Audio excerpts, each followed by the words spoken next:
Hello everyone, स्वागत है आपका आज की वीडियो में। हम कर रहे हैं chapter number 11 sound. Last class में हमने देखा था कि साउंड में जो डिस्टर्बेंस है वो कैसे आगे से आगे ट्रैवल करती है। पार्टिकल्स जो होते हैं वो ट्रैवल नहीं करते, डिस्टर्बेंस ट्रैवल करती है। Now we will see in case of tuning fork what will happen to the particles. Suppose we have a tuning fork. एक ट्यूनिंग फॉर्क है जिसे आप एक रबड़ पैड होता है इसके साथ, उस पर आप वाइब्रेट करेंगे, इसको स्ट्राइक करेंगे, देन वाइब्रेशन विल प्रोड्यूस। तो ये ट्यूनिंग फॉर्क ऐसे ऐसे ऐसे वाइब्रेट करना स्टार्ट कर देगा।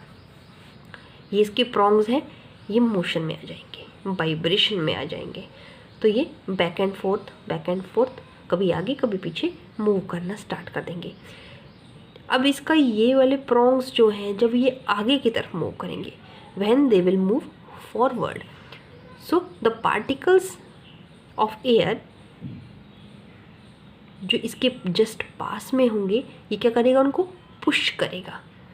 It will push the particles of air और यहाँ पे एक रीजन क्रिएट हो जाएगा जहाँ पे पार्टिकल्स की काउंटिंग क्या है, बहुत ज़्यादा।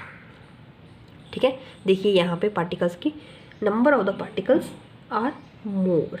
सो इसे हम बोलेंगे कि एक रीजन क्रिएट हो गया इसके जस्ट फ्रंट में, which is the reason of high pressure, जहाँ पे प्रेशर क्या है, ज़्यादा है, नंबर ऑफ द पार्टिकल्स क्या है, ज़्यादा है, डेंसिटी क्या है पार्टिकल्स की, ज़्यादा है।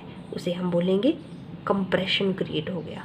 दिस इज़ अ रीजन जिसे हम बोलेंगे कि क्या है, ये कंप्रेशन हो गया। But at the same time forward move करने के बाद जब ये बैकवर्ड जाएगा, these prongs will move backward, तो क्या होगा, तो जो यहाँ पे रीज़न जो क्रिएट हुआ था कंप्रेशन का, अब इससे दूर हटना स्टार्ट हो गया, ये पीछे हटना स्टार्ट हो गया। तो अब पार्टिकल्स की काउंटिंग क्या हो जाएगी, कम हो जाएगी। ठीक है, particles will be less, so density of the particle will be less. यहाँ पे रीजन बना था हाई प्रेशर का, यहाँ पे रीजन बनेगा लो प्रेशर का। जैसे ही ये प्रॉन्ग्स पीछे जाएंगे तो रीजन बनेगा लो प्रेशर का, जिसे हम बोलते हैं रेयरफैक्शन, और इसे डिनोट करेंगे यहाँ पे डायग्राम में आर से। अब वाइब्रेशन तो कंटिन्यूस है, फिर से ये आगे मूव करेगा तो यहाँ पर जो पार्टिकल्स हैं वो फिर से पुश करेगा।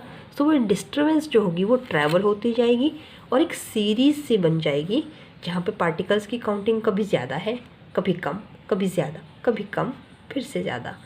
तो ये एक सीरीज़ है, compression, rarefaction, then again compression, again rarefaction और कंप्रेशन। ये सीरीज़ कंटिन्यू होती जाएगी, मतलब डिस्टर्बेंस जो है इस तरह से ट्रैवल करती जाएगी।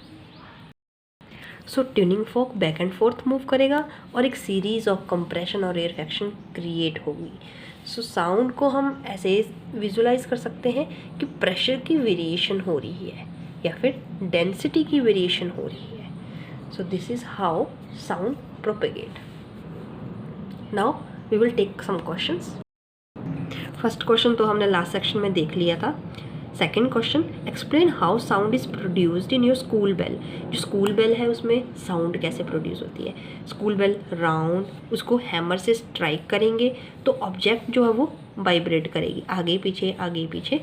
सो उसमें क्या होगा, बैक एंड फोर्थ मोशन से वाइब्रेटिंग चीज़ों से साउंड प्रोड्यूस होती है। Question number third, why are sound waves called mechanical waves. This is important question कि साउंड वेव्स को मैकेनिकल वेव्स क्यों कहते हैं। हमने जितने भी केसेस में देखा, जैसे बेल के केस में देखा, मीडियम क्या है, सॉलिड। आप बोल रहे हैं, आपके